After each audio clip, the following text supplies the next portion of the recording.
بسم اللہ الرحمن الرحیم۔ دیکھو باب ہے استدراج۔ استدراج کہتے ہیں آہستہ آہستہ پیچھے ہٹنے کو، پتہ بھی نہیں چلتا۔ مولا تعالی شانہ کے احسان اور اپنے روزانہ عصیان سے ڈر۔ حق تعالی شانہ کے احسان اور اپنے روزانہ عصیان یعنی گناہوں سے ڈر کہ مبادا یہ تیرے لیے استدراج ہو۔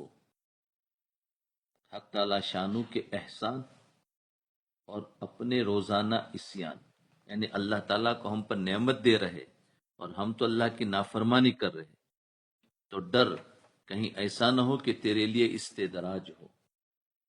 چنانچہ فرماتا ہے ہم درجہ بدرجہ ان کو اتاریں گے ایسی طرح کہ وہ نہ جانے۔ سنستدرجہم من حیث لا یعلمون کہ لا یعلمون، سنستدرجہم اسی کا ترجمہ ہے کہ ہم درجہ بدرجہ ان کو اتاریں گے یہ اسی طرح کہ وہ نہ جانیں گے۔ لا یعلمون۔ فائدہ، بعض نافرمانوں اور سرکشوں کے ساتھ حق تعالی شانوں کا یہ معاملہ ہوتا ہے۔ بعض نافرمانوں اور سرکشوں یعنی وہی نافرمانوں کا دوسرے الفاظ میں کے ساتھ حق تعالی شانوں کا یہ معاملہ ہوتا ہے کہ ان کی نافرمانی اور سرکشی پر مواخذہ اور گرفت نہیں فرماتے۔ بعض وہ لوگ ہیں جو دین سے دور ہے، اللہ کی نافرمانی کر رہے، اللہ کے احکامات کو توڑ رہے، تو اللہ تعالیٰ کو ان کے ساتھ معاملہ کیا ہے کہ ان کی نافرمانی اور سرکشی کے باوجود ان کی پکڑ نہیں فرماتے، اور معاصی اور نافرمانی کے باوجود ان کو مہلت دیتے ہیں۔ نافرمانیاں ہے تو کرے بھی کیا، کرے بھی کیا۔ خیر سنتے رہو، اللہ تعالیٰ آواز کو صاف کر دے۔ تو اور بعضوں کے ساتھ یہ تو ان کے ساتھ ہے جو نافرمانی ہے، سرکشی ہے، گناہوں میں زندگی ہے، اس کے باوجود بھی اللہ ان کی پکڑ نہیں فرماتے۔ یہ بہت خوف کی بات ہے، سمجھے؟ ہاں۔ اور بعضوں کے ساتھ یہ برتاؤ ہوتا ہے کہ وہ ذرا بھی حدود سے باہر نکلتے ہیں تو فوراً ان کو تنبیہ ہوتی ہے۔ بعضوں کے ساتھ کیا ہوتا ہے کہ ذرا سا دین کا کوئی حکم چھوڑا فوراً پکڑ، تو فوراً تنبیہ ہوتی ہے، کوئی مصیبت آ جاتی ہے، کوئی مصیبت آ جاتی ہے، مال جاتا رہتا ہے، اولاد مر جاتی ہے، اور ان حوادث سے ان کو فوراً تنبیہ ہو جاتی ہے، فوراً سمجھ جاتے ہیں کہ میرے سے کوئی گناہ ہو گیا، تو فوراً تنبیہ ہو جاتی ہے اور اپنے مولا کی یاد میں لگ جاتے ہیں، غفلت سے باز آ جاتے ہیں۔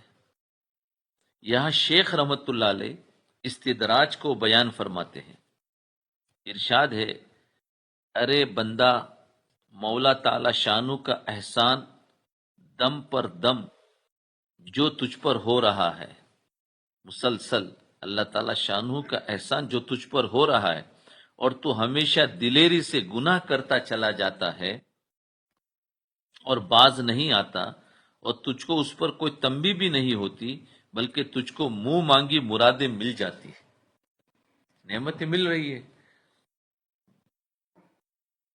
تو جاتی ہے۔ تو اپنی اس حالت سے بہت ڈر، تو اپنی اس حالت سے بہت ڈر۔ جی، تو کہاں گیا؟ تو تجھ کو اس پر کوئی تنبیہ نہیں، تو تجھ کو منہ مانگی مرادی مل جائے، اپنی اس حالت سے بہت ڈر، ایسا نہ ہو کہ تیرے ساتھ حق تعالیٰ کا یہ معاملہ استدراج ہو، کہ تجھ کو مہلت مل رہی ہے۔ استدراج کہتے ہیں مہلت، آہستہ آہستہ انسان پیچھے ہٹتا جا رہا ہے اور پتہ بھی نہیں چلتا، تو تجھے مہلت مل رہی ہے اور پھر دفعتاً تجھ سے مواخذہ ہوگا، اچانک پکڑ لیں گے۔ اور اس کی دلیل قرآن میں موجود ہے، چنانچہ ارشاد ہے سنستدرجہم من حیث لا یعلمون، یعنی ہم ان کو درجہ بدرجہ، آہستہ آہستہ درجوں سے گرا دیں گے، ایسی طرح کہ ان کو خبر بھی نہ ہوگی۔ درجوں سے آہستہ آہستہ اتارنے کا مطلب یہی ہے کہ غفلت روز بروز بڑھتے چلی جائے گی اور منہ مانگی مرادیں دیتے رہیں گے۔ انسان جو مانگے وہ ملتا جائے گا اور نافرمانی بڑھتی جائے گی۔ جب اچھی طرح غافل ہو جائیں گے پھر دفعتاً عذاب آ جائے گا۔ مرید کی بڑی نادانی ہے کہ بے ادبی سے پیش آوے، اور جب سزا میں تاخیر ہو تو خیال کرے کہ اگر یہ بات بے ادبی ہوتی تو بارگاہ عالی سے ظاہری یا باطنی نعمتوں کی امداد منقطع ہو جاتی، کیونکہ کبھی اسی طرح مدد منقطع ہوتی ہے کہ خبر بھی نہیں ہوتی، صرف زیادتی کو ہی روک دیتا ہے، اور کبھی بارگاہ سے دوری کے مقام پر ٹھہرا دیا اور خبردار نہیں ہوتا، اور کبھی صرف تجھ کو تیرے ارادے کے ساتھ ہی چھوڑ دیتا ہے۔ یہ تو متن تھا، فائدہ دیکھو۔ جاننا چاہیے جاننا چاہیے کہ بارگاہ خداوندی سے جس قدر قرب زیادہ بڑھے گا، بارگاہ خداوندی سے جس قدر قرب زیادہ بڑھے گا، اسی طرح احکام اس پر زائد اور مواخذات بھی اوروں سے بڑھ کر ہوتے۔ احکام اس پر زائد اور مواخذہ بھی اوروں سے بڑھ کر ہوتے۔ کب؟ جب اللہ کا قرب بڑھتا ہے تو پھر اس کو احکام پر بھی سنبھل کر چلنا ہوتا ہے، اور اس کی پکڑ بھی اوروں کے مقابلے میں زیادہ ہوتی ہے، اور بہت سی باتوں پر عوام سے مواخذہ اور گرفت نہیں ہوتی جو اس سے ہو جاتی اور خواص سے ہوتی ہے اور فوراً ہوتی ہے، اور ایسے طور سے ہوتی ہے کہ وہ بھی سمجھ لیتے ہیں کہ ہماری فلاں بے ادبی کی سزا ہے۔ اسی واسطے کسی نے کہا ہے مقربہ را بیش بود حیرانی۔ بعض مرتبہ سالک ذاکر شاغل سے حضرت حق میں کوئی بے ادبی کا کلمہ نکل جاتا ہے اللہ تعالیٰ شانو کے شان میں، مثلا کسی واقع نازلہ پر اعتراض کا کلمہ کہہ دیا، کسی مخلوق سے اپنی تکلیف کی شکایت کر دی، یا مشائخ میں سے کسی پر اعتراض کر دیا، یہ کچھ نہ کچھ نکل جاتا ہے، یا اور کوئی ایسی بات ہوئی کہ اس شخص نے اس کو ہلکا جانا، اور جب اس پر فوراً سزا نہ ملی تو یہ خیال کیا کہ اگر یہ بات بے ادبی اور گستاخی کی ہوتی تو ظاہری اور باطنی نعمتیں مجھ پر ہو رہی ہے یہ نہ ہوتی، یہ بند ہو جاتی۔ تو وہ اس کو سمجھتا ہے میری بات صحیح ہے، میں نے کوئی غلطی نہیں کی، کیونکہ اس کی باطنی اور ظاہری نعمتیں بند نہیں ہوئی۔ تو فرمائے بند ہو جاتی۔ ظاہری نعمت تو مال و دولت، اولاد، کھانا پینا، آنکھ کان ناک کا سلامت۔ ظاہری دولت کیا ہے؟ اولاد ہے، کھانا پینا ہے، آنکھ ہے، کان ہے، ناک ہے، سلامت رہنا ہے، سب کچھ ظاہری نعمتیں۔ اور باطنی نعمتیں فیوز باطنہ ہے، عبادتوں میں لذت ہے، دعاؤں میں لذت ہے، یہ باطنی نعمتیں ہیں جو ہر وقت سالک کے قلب پر عالم غیب سے آتی ہے۔ بس یہ خیال کرنا کہ میں نے اگر کوئی گستاخی کی ہے، کون سی گستاخی؟ کہ اپنی مخلوق میں سے اپنی تکلیف کو کسی کے سامنے شکایت کر دی، یا مشائخ پر سے کسی کا اعتراض کر دیا، یا کسی بات کو ہلکا جانا، اگر یہ بے ادبی ہوئی ہے اور اللہ کی طرف سے نعمت ظاہری اور باطنی اگر منقطع نہیں ہوئی، امداد منقطع ہو جاتی، اگر ہو جاتی تو پکڑ ہوتی، کہا یہ ہوئی نہیں ہے، تو یہ سمجھنا سخت جہالت ہے۔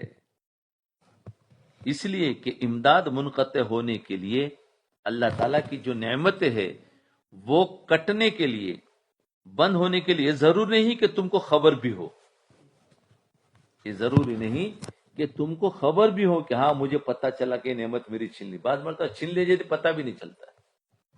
تو فرمایا یہ ضروری نہیں کہ تمہیں پتا بھی ہو کہ میری یہ نعمت منقطع ہو گئی، یہ ظاہری گئی، یہ باطنی گئی۔ فرمایا تم کو خبر بھی ہو، کیونکہ فیوز باطنہ کی امداد کبھی ایسے طور سے بند ہو جاتی ہے کہ اس شخص کو خبر بھی نہیں ہوتی، اور اس کی کئی صورتیں پتہ بھی نہیں چلتا۔ کبھی تو یہ ہوتا ہے باطنی جو نعمتیں ہو جاتی اس کی کئی صورت، اس میں سے ایک صورت یہ ہے، کبھی تو یہ ہوتا ہے کہ زیادتی اور ترقی بند ہو جاتی، آدمی وہیں کہ وہیں رک جاتا ہے، نیچے گرتا ہے اور پتہ نہیں چلتا،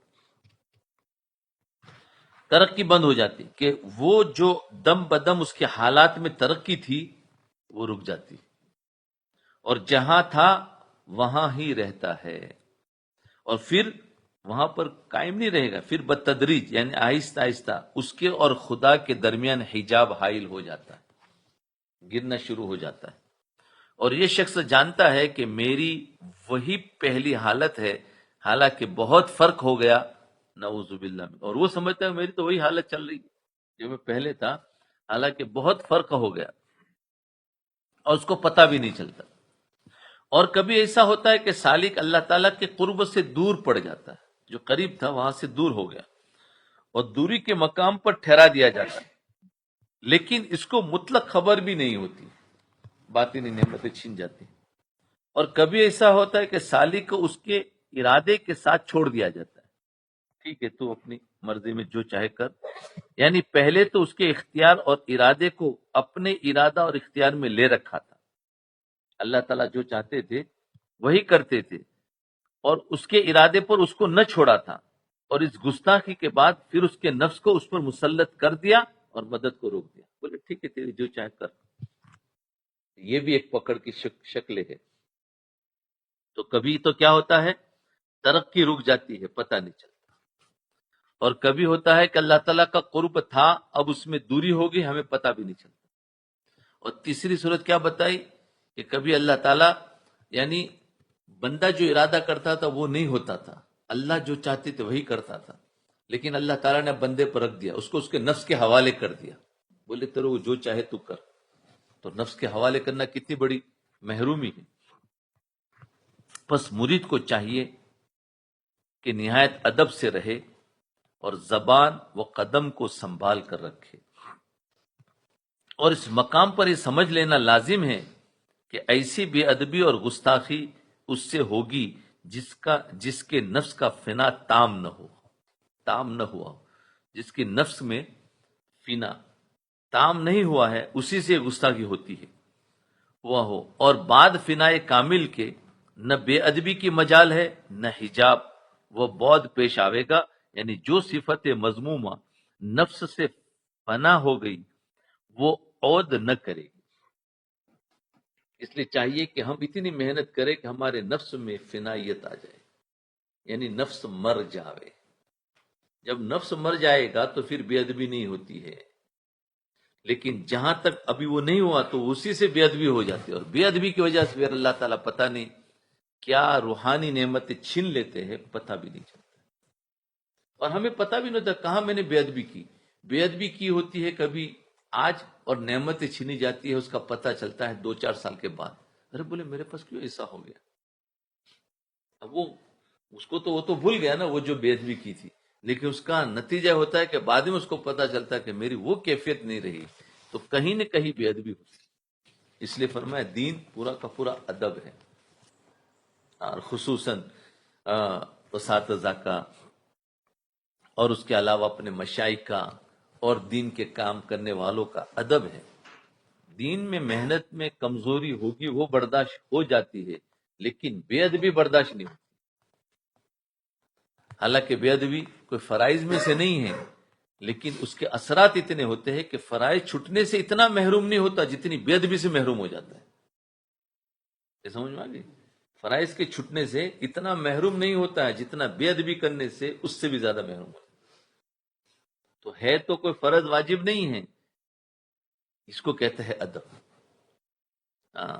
کسی کی گستاخی کر لی، یا کسی بات کو حقیر سمجھ لیا، ہے نا، کہ بے ادبی ہو گئی، کیا فرمایا کسی پر اعتراض کر دیا تو بے ادبی ہے۔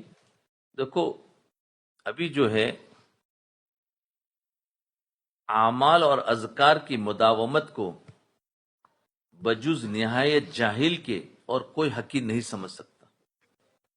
اعمال اور اذکار کی مداومت یعنی استقامت سے کرنا، اعمال اور اذکار کی مداومت کو بجز نہایت جاہل کے اور کوئی حقیر نہیں سمجھ سکتا۔ واردات الہیہ تو دار آخرت میں بھی موجود ہوں گے، اور اوراد و وظائف اس دار دنیا کے اختتام پر ختم ہو جائیں گے. اوراد و وظائف جو ہے وہ دنیا ختم ہوگی تو اوراد و وظائف بھی ختم، کیونکہ دنیا میں ہی ہے تو اوراد و آخرت میں تو اوراد و وظائف ہے نہیں، ختم ہو جائیں گے. تو زیادہ اہتمام کے قابل وہ ہے جس کا قائم مقام نہ ہو. ورد کا تو تیرا مولا تعالیٰ تجھ سے طلبگار ہے اور وارد کا تو اس سے خواہ ہے، تو بھلا تیرے مطلوب کو اس کے مطلوب سے کیا نسبت؟ ایک ہوتا ہے ورد اور ایک ہوتا ہے وارد. ورد کہتے ہیں معمولات کو، اور وارد کہتے ہیں اس کے اوپر جو کیفیات آتی ہے اللہ کی طرف سے، اس کو کہتے ہیں وارد. تو اللہ تعالی ہم سے جو مطالبہ کرتا ہے وہ ورد کا کہ تم معمولات کو پورا کرو، اور ہم اللہ تعالیٰ سے مطالبہ کرتے ہیں وارد کا، وہ کیفیات کا. تو فرمایا جو اللہ تجھ سے مانگ رہا ہے وہ تو دے، تو اللہ سے کیوں مانگتا ہے؟ اب اس کا سمجھو آگے. بندہ جو عبادت ظاہری جیسے نوافل، اذکار وغیرہ، یا باطنی جیسے مراقبہ اور شغل قلب اپنے اختیار سے کرتا ہے اس کو ورد کہتے ہیں. جیسے نماز، نوافل، اذکار وغیرہ جو عبادت ظاہرہ ہے، یا پھر عبادت باطنہ جیسے مراقبہ اور ذکر و اذکار قلب کے اپنے اختیار سے کرتا ہے اس کو ورد کہتے ہیں. لیکن اور جو حق تعالیٰ کی طرف سے انوار اور لطائف بندے کے دل پر بلا اختیار وارد ہو اس کا نام وارد ہے. یہ سمجھ گئے؟ سالک کو بسا اوقات یہ غلطی ہوتی ہے کہ جو عبادت یا ذکر وغیرہ اپنے اختیار سے کرتا ہے، جو عبادت یا ذکر وغیرہ اپنے اختیار سے کرتا ہے اس کی اتنی وقت قلب میں نہیں ہوتی جس قدر واردات کی ہوتی. جو اپنے اختیار سے ذکر و اذکار کرتا ہے اس کی اتنی وقت نہیں ہوتی جس قدر واردات کی ہوتی ہے. اور وجہ اس کی یہ ہے کہ چونکہ عبادت اختیاریہ سبھی کرتے ہیں، یہ تو سبھی کرتے ہیں، اور نیز اپنے اختیار کو بھی اس میں دخل ہے، اس لیے مثل دیگر افعال اختیارے کے کچھ وقت نہیں ہوتی. دیکھو ایک ہے جو انسان اپنے اوراد و وظائف کرتا ہے، اس کے یہاں اس کی کوئی وقت نہیں، بلکہ وہ انتظار میں ہوتا ہے کہ جو واردات اللہ کی طرف سے آئے وہ مجھے مل جائے. اس لیے کبھی کبھی آپ دیکھو ہمیں کبھی نماز میں بہت لذت آئی یا کبھی جماعت میں گئے تو بولے میرے یہ دن بہت اچھے گزرے. اب پھر ہمیشہ ہم اس کو سوچتے ہیں یار اس کے بعد ابھی وہ دن مجھے نہیں ملے، ارے مجھے اس دن میں جو نماز تھی تو وہ ابھی تک مجھے نہیں ملی. اب انسان اس کو ڈھونڈ رہا ہے جو ایک دن اس کو مل گیا تھا، ہے نا، اس کو ڈھونڈتا ہے. بہت سو کو دیکھو تو اسی کے تلاش میں رہتے. مجھے کئی لوگ ملے بولے یار اس وقت جو ادھر گئے تھے نا ہم تو وہ بہت مزہ آیا تھا، اب وہ کیفیت نہیں مل رہی. تو وہ گویا ایک جو وارد تھا جو اللہ کی طرف سے اس کو ڈھونڈ رہا ہے، اور اپنے معمولات جو کر رہا ہے اس کو حقیر سمجھ رہا ہے. سمجھ میں آ گیا؟ جو معمولات ہے اس کو وہ حقیر سمجھ رہا ہے، اور وہ جو کیفیت ملی تھی، کبھی کبھی مراقبے میں کیفیت مل جاتی ہے، اس کا دل کا دھڑکنا اور ایک مزہ اور لذت اور عبادت کا ایسا شوق اور پیدا ہوا، وہ ایک دن رہا ختم ہو گیا. اب انسان سوچتا ہے ابھی ہر دن وہ اسی کو سوچے گا. وہ سوچنے میں مزہ وہ وارد تھا. تم عمل کرتے جاؤ، اپنا مراقبہ ہو، ذکر و اذکار ہو، نماز ہو، جو بھی ہے، تم اپنا اوراد جو وظائف ہے اور ورد ہے وہ کرتے جاؤ. آج ہمارے ہاں اس کی وقت نہیں ہے جتنی وقت وارد کی ہوتی ہے. یہ کیونکہ یہ تو سبھی لوگ کرتے ہیں اور وہ چیز مل جاتی ہے تو انسان کو تھوڑا سا اچھا لگتا ہے. تو وہ اس کو سمجھانا چاہ رہے کیا کہ نیز اپنے اختیار کو بھی اس میں دخل ہے، اس لیے مثل دیگر افعال اختیاریہ کی کچھ وقت نہیں ہوتی، اور وارد بلا اختیار قلب پر آتا. دیکھو جو ورد ہے یعنی معمولات ہے وہ ہمیں اپنے اختیار سے کرنا پڑتا ہے، مجاہدے سے کرنا پڑتا ہے.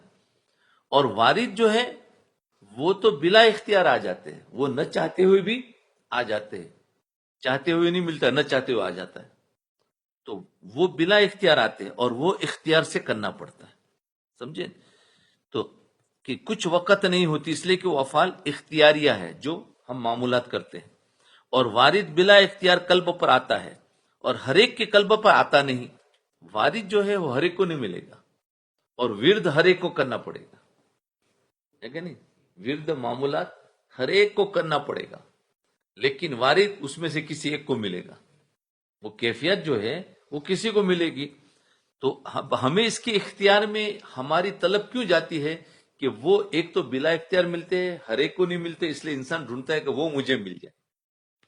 اس کو اپنے معمولات کی قدر اور قیمت نہیں ہوتی جتنی وہ وارد کی قیمت ہوتی ہے. جی اس لیے تو یہ ساری وجہ ہے کہ ایک تو وارد بلا اختیار قلب پر آتا ہے اور ہر ایک کے قلب پر آتا نہیں، اس لیے نفس کو اس کی وقت زیادہ ہوتی ہے، نفس کو اس کی وقت زیادہ ہوتی ہے، حالانکہ یہ غلطی ہے، حالانکہ یہ غلطی ہے. شیخ رحمت اللہ علیہ اسی غلطی کا ازالہ فرماتے ہیں کہ اعمال اور اذکار کی مداومت کو، اعمال اور اذکار کی مداومت کو واردات قلبیہ سے، واردات قلبیہ، وارد سمجھ گئے بھی اور ورد بھی سمجھ گئے، تو اعمال اور اذکار کی ہمیشگی کو واردات قلبیہ سے وہ شخص حقیر جانے گا، یعنی اعمال کو وہی شخص حقیر جانے گا جو بہت ہی جاہل ہوگا. اب ہم سب جاہل ہوئے، پھر تو ہم سب کے سب جاہل ہوئے. کیوں کہ ہمیں تو وہی کیفیت چاہیے، جس کو دیکھو تو اسی کیفیت میں لگا ہوا ہے. ہاں ہر ایک کو. تو فرمایا وہ تو اپنے معمولات کو وہی شخص حقیر سمجھے گا جو بہت ہی جاہل ہوگا، اور اس کی دو وجہ ہے، اس کی دو وجہ ہے. ایک وجہ تو یہ ہے کہ واردات تو آخرت میں بھی ہوگی، واردات جو ہے وہ دنیا میں بھی کبھی کبھی ملتی ہے اور آخرت میں بھی ملے گی، کیونکہ آخرت میں تو ذکر و اذکار تو نہیں ہے لیکن واردات ہوں گی، یعنی کیفیت بدلتی جائے گی آخرت میں. تو وجہ یہ ہے کہ واردات تو آخرت میں بھی ہوں گے بلکہ دنیا سے بہت زیادہ ہوں گے، اس لیے کہ یہاں تو قدورات بشریہ اور اس جسم کا تعلق ان کا معنی موجود ہے. یعنی واردات جو چیز ہے وہ ایک سافٹ ویئر ہے، وہ ایک لطیف چیز ہے واردات جو ہے، اور انسان کا جسم جو ہے وہ ہارڈ ویئر ہے، کثیف ہے، قدورت سے بھرا ہوا ہے. تو وہ واردات کا اثر جسم پر زیادہ نہیں ہوتا ہے کہ وہ قدورت سے مل جاتا ہے، اس لیے اس کے اثرات بھی اتنے زیادہ نہیں ہوتے ہیں. اور جنت میں جائیں گے آخرت کے اندر تو اس کا اثر زیادہ ہمیں فائدہ ہوگا. تو یہ کہہ رہے ہیں کہ واردات بشریہ نہیں، کہ اس لیے کہ یہاں تو قدورات بشریہ، سمجھ گئے، اور اس جسم کا تعلق ان کا معنی موجود ہے، اور وہاں یہ سب مواقع مرتفع ہو جائیں گے. آخرت میں یہ کچھ نہیں ہوگا، وہاں ہر چیز لطیف ہوگی، اس لیے وہاں کے واردات میں وہ مزہ ہوگا. یہاں پر وہ واردات ملتے بھی ہے تو جسم کے آنے کی وجہ سے اس کے اتنے اثرات ہمیں نہیں دکھائی دیتے. اور ورد و وظائف اور عبادت جو اس جسم و قلب سے انسان کرتا ہے وہ دنیا ہی میں ہو سکتا ہے. ورد و وظائف جنت میں ہے، آخرت میں ہے، قبر میں ہے، کچھ بھی نہیں. ورد و وظائف کہاں ہے؟ دنیا میں ہی. واردات تو یہاں بھی ہے وہاں پر بھی، وہاں پر زیادہ ہے یہاں پر کم ہے، لیکن ورد و وظائف انسان کے جسم سے ہوتا ہے اور وہ دنیا ہی میں ہو سکتے ہیں. تو عبادت اور اوراد کا قائم مقام مرنے کے بعد کوئی چیز نہیں ہے. عبادت اور اوراد اور اذکار کا قائم مقام مرنے کے بعد کوئی چیز نہیں ہو، دنیا میں ہی ہے. اور واردات یہاں بھی ہے اور وہاں، یہاں سے زیادہ. تو زیادہ اہتمام کے قابل کیا ہے؟ عبادات ظاہرہ ہوئی جس کو ورد کہتے ہیں. تو زیادہ اہتمام کے قابل عبادت ظاہرہ ہے کیونکہ یہ یہیں کر سکتے ہیں، آخرت میں کچھ نہیں، اس کا کرنے کا موقع ختم. تو اس کو اگر اہتمام سے یہاں کر لیں گے تو واردات وہاں ملیں گے. اگر اسی کو چھوڑ دیا تو پھر واردات کو پتہ نہیں ملیں گے کہ نہیں ملیں گے، کیونکہ ورد پر ہی وارد ہوتا ہے نا. اس لیے فرمایا کہ یہاں پر ایک وجہ تو یہ کہ ہمیں یعنی ہمیں اس دنیا میں اوراد و وظائف کا اہتمام کرنا چاہیے، اس وجہ سے کہ یہ دنیا ہی میں ہو سکتا ہے، اس کا آخرت سے کوئی تعلق نہیں۔ اور دوسری وجہ یہ ہے کہ ورد کا طلبگار، دوسری وجہ کیا ہے کہ ورد کا طلبگار تو مولا تعالی شان۔ بھائی اللہ ہم سے کیا چاہتا ہے؟ معمولات کی پابندی چاہتا ہے نا، نماز روزہ زکوٰۃ کی پابندی ہے، اور یہ ذکر و اذکار مراقبہ، یہ اللہ ہم سے چاہ رہا ہے۔ تو یہ پروردگار یعنی ورد کا مطالبہ تو مولا تعالی شانو ہے، اور واردات کا تو خواہا ہے۔ اور ہم کیا چاہتے ہیں کہ ہمارے پر واردات ہے، اور اللہ ہم سے معمولات چاہتا ہے۔ تو تیرے مطلوب اور اس کے مطلوب میں کیا نسبت ہے؟ کیا کرنا چاہیے؟ جو بڑے چاہتے ہیں ہمیں وہی کرنا چاہیے، کہ جو ہم چاہے وہ ہونا چاہیے۔ جو بڑے چاہتے ہیں پہلے وہ کرو۔ تو اللہ تعالی ہم سے چاہتا ہے تم اپنے معمولات کی پابندی کرو، تو اپنے واردات کو پورا کرو۔ تو فرمایا، اور ہم چاہتے ہیں اللہ تعالیٰ سے واردات، تو ہماری چاہت میں اور اس کے چاہت میں بہت بڑا فرق ہے۔ اس کے مطلوب کا تجھ کو بہت زیادہ اہتمام لازم ہے، جو اس کو مطلوب ہے اللہ کو، اس کا اہتمام تجھے زیادہ لازم ہے۔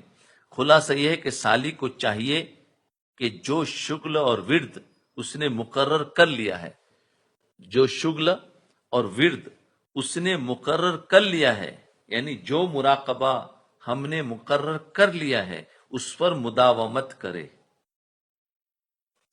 اس پر مداومت کرے، اور اس کو وارد کے مقابلے میں حقیر نہ سمجھے۔ یعنی مراقبہ کرنے کے بعد کہ ہمیں تو کچھ سمجھ میں آتا ہی نہیں ہے، اور ہمیں تو کوئی اثر دکھائی دیتا ہی نہیں ہے، تو وہ اثر جو ہوگا وہ وارد ہوگا، تو وہ دکھائی دیوے یا نہ دکھائی دیوے، لیکن مراقبہ کرتے جانا۔ جیسے نماز، بھئی نماز کا اثر ہمیں دکھائی نہیں دیتا ہے، لیکن نماز پڑھتے جا رہے، کیونکہ ہمیں حکم ہے۔ بھئی روزہ رکھا، روزے سے تقوی کہاں نظر آیا؟ لیکن کیا روزہ چھوڑ دیں گے؟ روزہ تو کرتے جانا ہے۔ سچ بولنے پر نجات لکھا ہوا ہے، سچ بولنے پر نجات نظر نہیں آ رہی ہے، یہ تمہارا ورد تو کرتے جاؤ، کیونکہ اللہ تعالیٰ کا مطالبہ یہی ہے۔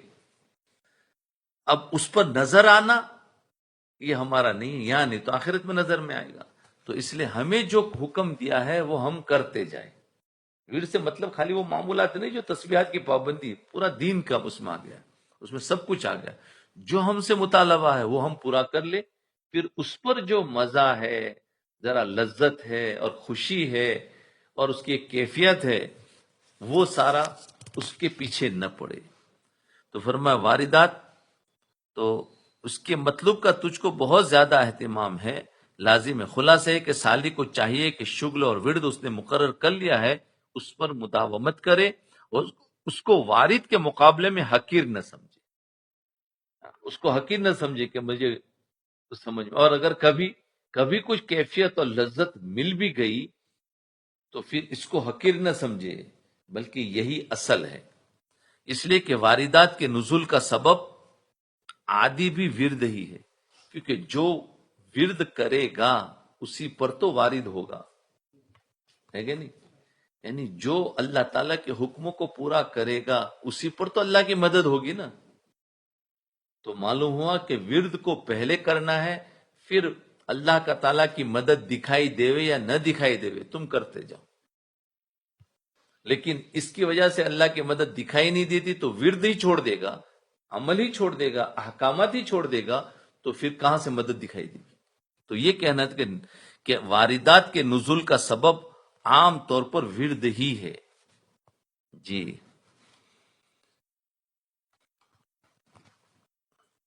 آگے سنو، جب تو کسی بندہ کو دیکھے کہ امداد غیبی کے ساتھ اورات کا پابند اور ان پر مداوم ہے، تو اس عطائے مولا کو اس وجہ سے کہ تو نے اس پر عارفین کی حیت اور اہل معرفت کی رونق اور تازگی نہیں دیکھی، حقیر نہ سمجھ، کیونکہ اگر تجلیات الہیہ کا ورود نہ ہوتا تو ورد کی مداومت بھی نہ ہوتی۔ یعنی کیا مطلب؟ بعض مرتبہ ہم اللہ والوں کو دیکھتے ہیں کہ بڑے دین اور شریعت کے پابند ہیں، ایسے نیک لوگوں کو بھی ہم دیکھتے ہیں، لیکن ہم نے ایک علامتیں دیکھی ہوتی ہے کہ صالحین کے چہرے پر انوارات ہوں گے اور ان کے پاس یہ چیزیں ہوں گی، ہمارے ذہنوں میں ہے، اب وہ چیز ہم دیکھ نہیں رہے ہوتے، تو ہم کیا سمجھتے ہیں کہ یہ کہاں ایسے بندے ہیں؟ تو اس کو کہنا چاہتے ہیں کہ اگر تو کسی بندے کو دیکھے امداد غیبی کے ساتھ کہ اوراد اور اعمال کا پابند ہے اور ان پر ہمیشہ سے چل رہا ہے اللہ تعالیٰ کی توفیق سے، تو اسے عطائے مولا کو اس وجہ سے کہ تو نے اس پر عارفین کی ہیبت اور اہل معرفت کی رونق اور تازگی نہیں دیکھی، یعنی عارفین جیسا روب اور ان کے چہرے پر وہ نور تو نے نہیں دیکھی تو حقیر نہ سمجھ. سمجھو آج ہمارے اندر بھی ایسا ہوتا ہے کہ دیکھا یار اس کے تو کچھ بھی سمجھ میں نہیں آ رہا ہے، یعنی وہ سیدھے سادے بعض اللہ والے ہوتے ہیں جو بالکل ہماری طرح بولے اس میں ہے کیا. تو یہ کہہ رہے کہ تو اس کو حقیر نہ سمجھ. کیوں؟ کہ اگر تجلیت الہیہ کا ورد نہ ہوتا، یعنی اللہ تعالیٰ کی مدد نہ ہوتی، تو پھر یہ اعمال کی پابندی کیسے کرتے؟ تو اللہ کی مدد اس کے ساتھ ہے ہی، وہ تجھے نظر نہیں آ رہی ہے تو اور بات ہے. فائدہ، اللہ تعالیٰ کے خاص بندے دو قسم پر ہیں. اللہ تعالیٰ کے جو خاص بندے ہیں، ایک تو عوام ہوتے ہیں، اس کے علاوہ خواص ہوتے ہیں. خواص میں دو قسم کے، سمجھیں؟ تو دو قسم کے، ایک مقربین اور ایک ابرار. مقربین اور ابرار، اسی کو اگر سادہ الفاظ میں کہے، ایک خواص اور ایک اخص الخواص. حضرت شیخ نے لفظ لکھا ہے، ایک خواص اور ایک اخص الخواص، ایک مقربین اور ایک ابرار. مقربین وہ ہے جن کے ارادے اور اختیار اور نفسانی خواہشیں سب فنا ہو گئی. مقربین وہ ہے جن کے ارادے اور اختیار اور نفسانی خواہشیں سب فنا ہو گئی اور اللہ تعالیٰ کے ارادے اور اختیار کے ساتھ ان کی بقا ہے. یہ مقربین ہیں. بھائی تمہاری کیا مرضی؟ کا اللہ کی جو مرضی وہ میری مرضی ہے نا. حضرت شیخ نے قصے لکھے ہیں. کیا کھاؤں گے؟ کہا کہ جو مولا کھلائیں گا وہ کھا لیں گے. کیا پہنوں گے؟ جو مولا پہنائے گا وہ پہن لیں گے. یعنی ان کی اپنی کوئی اختیاری نہیں ہے اللہ کے اختیار کے ساتھ. یہ مقربین ہوتے ہیں جن کی اپنی کوئی مرضی نہیں ان کے ساتھ، اور اپنے رب کے حقوق محض بندگی اور غلامی کے راہ سے ادا کرتے ہیں. اور اللہ کے حقوق جو ادا کرتے ہیں وہ بندگی اور غلامی بن کے ادا کرتے ہیں. ان کو جنت اور دوزخ سے کچھ سروکار نہیں. ہاں کہ اللہ تعالیٰ جہاں مجھے بھیج دے وہاں چلے جائیں گے. وہ تو سوال ہی نہیں ہوتا ان کو دوزخ میں کہاں بھیجیں گے. لیکن وہ اتنے مقرب ہو گئے کہ اللہ کی مرضی کے ساتھ چلنا ہے. جو اللہ کی مرضی وہ میری مرضی، سمجھے نا. تو ان کو اس سے کوئی سروکار نہیں. یہ کون ہے؟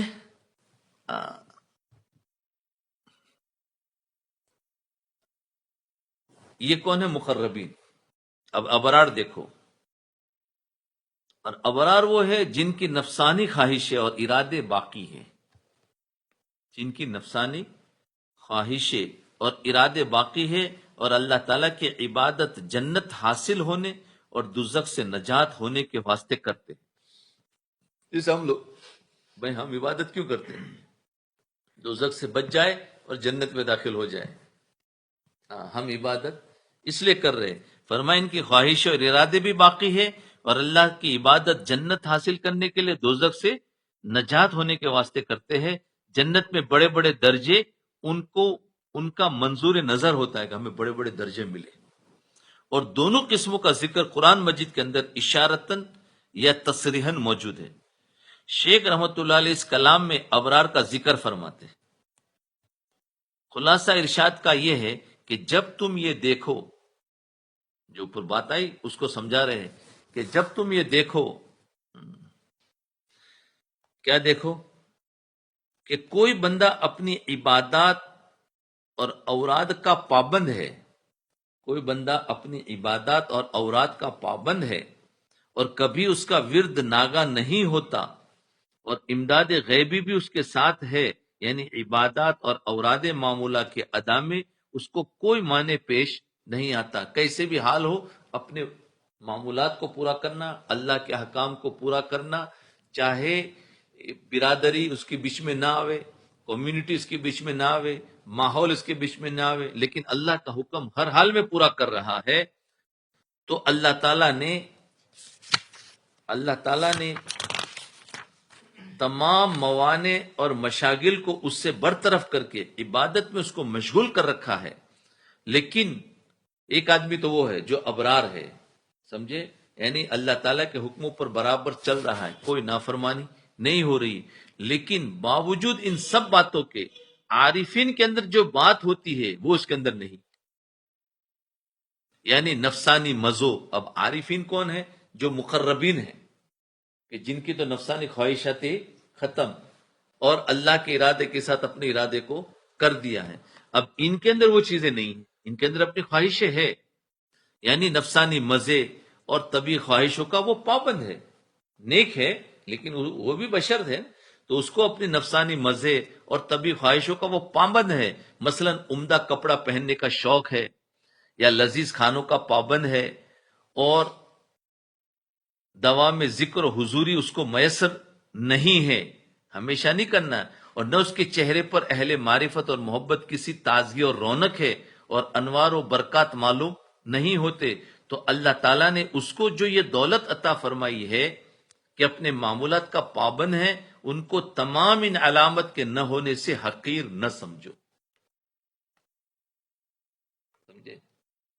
بعض لوگ نیک ہوتے ہیں اور ان سے کوئی نفسانی خواہشات پوری ہوتی ہے تو کہتے ہیں یار ایک ایسے اللہ والے تو دیکھو کتنا بہترین کھانا کھاتے ہیں، ہے کہ نہیں؟ ہوتا ہے نا، ان کو پھر حقیر سمجھتے ہیں. اچھا کپڑا پہنا ہو، ان کا گھر ذرا اچھا ہو تو کہتے ہیں اللہ والے کیسے ہو سکتے. تو یہ کہتے ہیں کہ ان کی بھی تو اپنی نفسانی خواہشیں ہے، یہ ابرار میں سے، تو تم ان کو حقیر مت سمجھو. کیوں کہ اللہ کے حکموں پر تو چل رہے ہیں. کسی کا مال دبا کر انہوں نے اپنا گھر نہیں بنایا ہے، کسی کا مال چھین کر انہوں نے اپنے اچھے کپڑے نہیں بنائے. اللہ نے جو دیا ہے اس کے اعتبار سے وہ چل رہے، لیکن ہم یہ سمجھ رہے ہیں کہ نفسانی خواہشات پر کیسے چلتے ہیں، تو ہم اس کو حقیر سمجھتے ہیں. تو اور پھر وہ کوئی رونق نظر نہیں آتی. تو اللہ تعالیٰ نے اس کو جو دولت عطا فرمائی کہ اپنے معمولات کا پابند، احکامات کا پابند، ان کی تمام ان علامتوں کے نہ ہونے سے اس کو حقیر نہ سمجھو، اور یہ خیال نہ کرو کہ بغیر ان علامات کے یہ ورد و وظائف کوئی چیز نہیں ہے، کہ سخت بے ادبی ہے. اگر ان کو حقیر سمجھوں گے تو یہ سخت بے ادبی ہے. اس لیے کہ بدون تجلیات الہیہ کے اس درجے کی استقامت، یعنی اللہ تعالیٰ کی مدد کے بغیر اس درجے کی استقامت اور پابندی ہو نہیں سکتی. ظاہر بات اللہ چاہے گا تو ہی پابندی کا اور استقامت سے احکام پر چل سکتا ہے. اللہ توفیق نہ دو تو فرمایا اللہ کی مدد کے بغیر ہو. تو اس کے قلب پر تجلی الہی ضرور ہے کہ جس نے اس کو برابر پابند بنا رکھا ہے. اس کے قلب نے کوئی تو ذائقہ پایا ہے کہ جس کی وجہ سے پابندی کی دولت اس کو میسر ہے. اگر خالی اور خشک محض ہوتا تو پابندی اور استقامت نصیب نہ ہوتی. ہاں یہ ضرور ہے کہ جس درجے کی عارفن پر تجلیات ہوتی ہے ان کو اور ان کی خواہشوں اور ارادوں کے اختیار کو بالکل فنا کر دیتی ہے. اس درجے کی تجلیات اس پر نہیں. تو اگر تم نے اس کو حقیر سمجھا تو یہ جہل اور کمی عقل اور بے ادبی کی بات ہے. جی پھر فرمایا امداد الہیہ کا ورود بقدر قابلیت، امداد الہیہ کا ورود بقدر قابلیت اور استعداد کے ہوتا ہے، اور انوار کی روشنی بقدر صفائی اسرار باطنی کے ہوتے ہیں.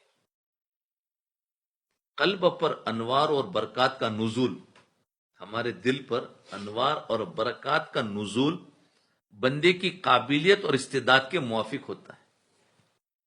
ہمارے اندر کتنی قابلیت ہے انوار کے لینے کی. جیسے جسم میں بوجھ اٹھانے کی قابلیت ہو اتنا ہی بوجھ اٹھاؤں گے نا. بھائی ایک آدمی کے پاس 10 کلو بوجھ اٹھانے کی عادت ہے، وہ 10 کلو ہی اٹھا سکے گا. اگر وہ 30-40 کلو اٹھانے جائے گا تو سیدھا اس کا کوئی نہ کوئی ہڈی ٹوٹے گی. ارے ہو گیا کہ نہیں ہوگا؟ تو فرمایا تجھے 30-40 کلو اٹھانا ہے تو ٹھیک ہے، تو پہلے وہ محنت کر کہ تیری باڈی میں اب تو 50 کلو اٹھا سکے. کہتے ہیں محنت بہت سے لوگ اٹھاتے ہیں، پھر ایسی ورزش کرتے ہیں، ورنہ نہیں ہے تو تیرے اندر جتنا ہوگا اتنا ہی تو اٹھا سکتا ہے. تو ایسے ہی ہمارے قلب پر بھی انوارات کو لینے کی ایک طاقت ہوتی ہے. وہ تھوڑی سی ہوگی، تھوڑے سے اگر زیادہ آ جائیں گے تو بیمار ہو جاؤں گے، ہارٹ فیل ہو جائے گا، کیونکہ وہ بوجھ کی طرح ہوا نا، وہ بھی ایک طرح کا بوجھ ہے. تو وہ سمجھا رہے ہیں کہ فرمایا بندہ کی قابلیت اور استعداد کے موافق ہوتا ہے کیا؟ قلب پر انوارات اور برکات کا نزول، کیونکہ اس کے لیے بھی دل کی قابلیت ہونی چاہیے. اگر اس بندے کی قابلیت کامل ہے اور اپنے اوراد میں اس کو پوری مستعدی ہے کہ دل کو خطرات اور اغیار و قدورات سے پاک رکھتا ہے، یعنی کوئی وساوس نہیں لاتا، اور طہارت ظاہری پر بڑی مداوت ہے، یعنی طہارت ظاہری یعنی ہمیشہ پاک رہتا ہے، اس پر ہمیشگی ہے کہ صحیح کرتا ہے، اور اوراد اور معمولات کا پورا پابند ہے، تو واردات اور انوار و برکات بھی اسی درجے کے نازل ہوں. یعنی کہہ رہے کہ جتنا تم مراقبہ و ذکر و اذکار کی کثرت کرو گے، اس درجے کے واردات اور انوارات ملیں گے. کیوں کہ اگر نہیں کرو گے، کہ اسی کے ذریعے سے استعداد پیدا ہوتی ہے، طاقت پیدا ہوتی ہے انوار کے لینے کی. اگر طاقت پیدا نہیں ہے اور انوار دیا جائے تو پھر ہم برداشت نہیں کر سکیں، ہمیں اور بیماریاں بڑھ جائیں گی. کہتے ہیں نا، جسم کی طاقت نہیں ہے اور تم نے بوجھ زیادہ اٹھا لیا تو کیا ہوگا؟ بیماری بڑھے گی کہ نہیں؟ صحت مند تھا، اچھا خاصا بیمار ہو گیا، کیا ہوا؟ کہیں نہ کہیں ہڈی ٹوٹی، تو کیا ہوا کہ طاقت نہیں تھی. ایسے ہی روحانی طاقت نہیں ہے، وہ طاقت بنائی جاتی ہے اعمال کے ذریعے سے، اور اعمال کی جتنی پابندی ہوتی اتنا اندر کی طاقت بڑھتی ہے. ہاں، اتنے اندر کی طاقت بڑھتی ہے، پھر اتنے انوار اور واردات کو یہ جذب کر سکتا ہے، کیونکہ دل جذب کرتا ہے تجلیات کو. جیسے اسپنج ہوتا ہے نا، ویسے دکھے اس میں کچھ بھی نہیں ہے، لیکن وہ پانی ڈالو جذب کر لیتا ہے، اور ویسے خشک دکھے گا، جو ڈالو ارے گیا کدھر سمجھ میں نہیں آ رہا ہے. ویسا ہمارا دل ہے، وہ اسپنج کی طرح وہ تجلیات اور انوارات کو جذب کرتا ہے. تو فرمایا جب دل کو وساوس سے جب پاک رکھے گا اور ظاہری پاکی اور اوراد اور معمولات کی پابندی، تو واردات اور انوارات اور برکات بھی اسی درجے کے نازل ہوں گے. اور جس قدر اس میں